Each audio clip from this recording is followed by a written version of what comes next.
Hej, jeg hedder Janus, og i den her video der vil jeg gennemgå alle de spørgsmål, du kan blive stillet til din praktiske prøve. Brug den som et supplement til din undervisning, og held og lykke med din køreprøve. Vi skal nu snakke om bilens dæk og fælge. Dækkene de skal være slidt jævnt på overfladen. De skal have et mønsterdybde på minimum 1,6 mm. Det kontrollerer vi ved at finde indikatoren her, og mærker, at dækket ikke er slidt ned til den her indikator. Hvis dækket er slidt ned til den her, så skal det skiftes. Udover det, så skal dækkene være pumpet op til et dæktryk, der passer til bilens instruktionsbog. Det vil sige, hvis der enten er for meget eller for lidt luft i, så vil der komme en meddelelse frem i displayet herinde. Dæk og fælge skal være hele og ubeskadige. Det kontrollerer jeg systematisk ved at kigge hele vejen rundt, at der ikke er nogen buler eller huller i dækket. Alle dæk skal være samme type. Det vil sige, for eksempel i det her tilfælde, så alle 4 dæk sommerdæk. Vi skal nu snakke om retslør, og i en bil som den her, der har elektronisk servostyring, så må der ikke forekomme noget retslør. Det betyder, at dæk og rat skal følges ad. Jeg vil nu kontrollere det ved at træde på bremsepedalen, holde den nede i en 5-10 sekunder. Derefter vil jeg gå ud af bilen, og så vil jeg lave små bevægelser og se, om fælgen følger rattets bevægelser. Herefter vil jeg få hjælp fra den sagkyndige, hvor jeg selv tjekker, om rat og dæk følges ad. Det vi skal kigge på nu, det er bilens nærlys, og det tænder du ved at gå ind i bilen og bruge displayet. Når jeg skal tænde for nærlyset, så starter jeg lige med at træde forsigtigt på fodbremsen. Så trykker jeg hernede i venstre hjørne, og så trykker jeg på knappen her for at aktivere nærlyset.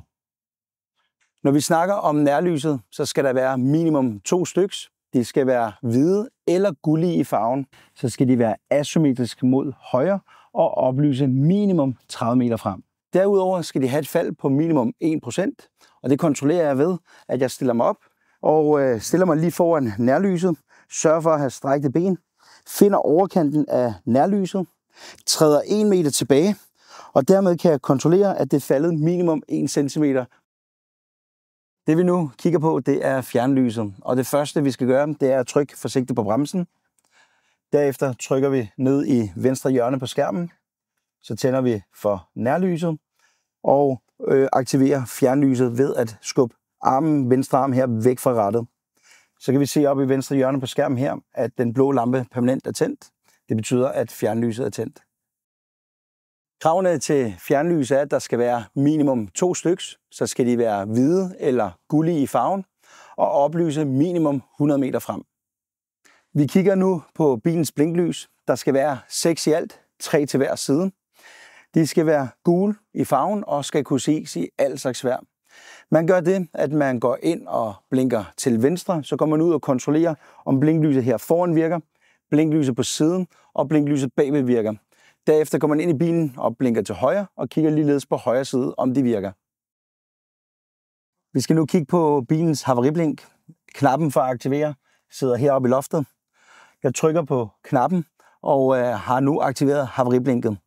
Kravet er, at der skal være 6 blinklys, der tænder samtidig. De skal være gule i farven og skal kunne ses i al slags vejr.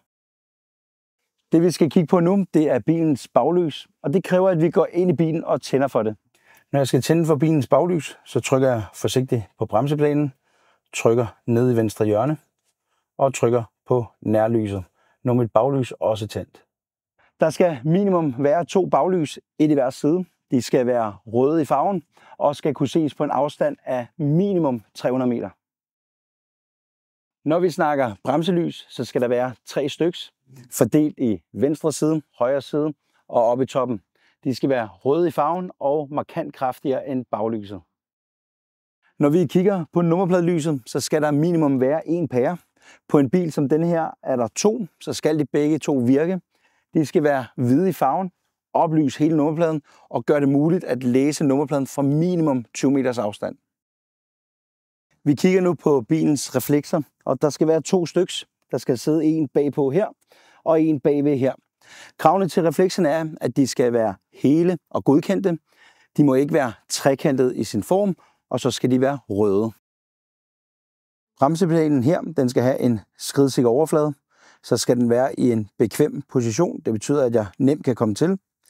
Så skal den have en mindre frigang, og Hvis jeg træder hårdt på bremseplanen, så må den ikke kunne synke helt i bund. Bilen her er udstyret med elektronisk bremseforstærker.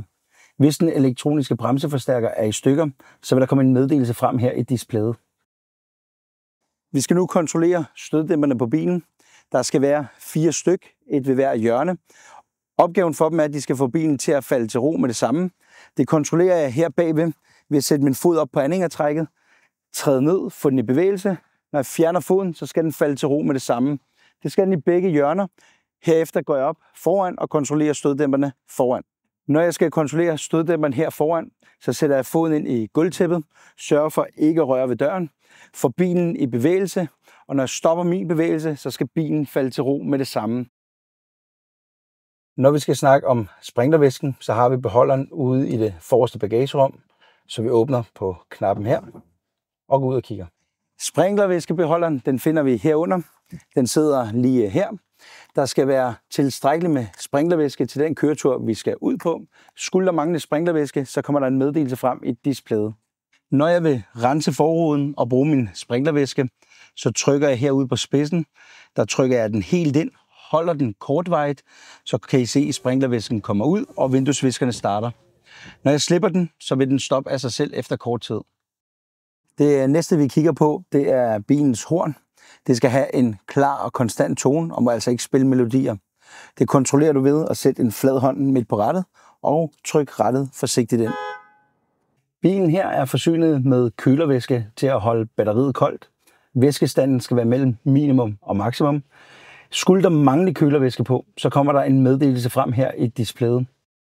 Tak fordi I så med. Jeg håber, I kan bruge det til noget. Held og lykke med jeres køreprøve.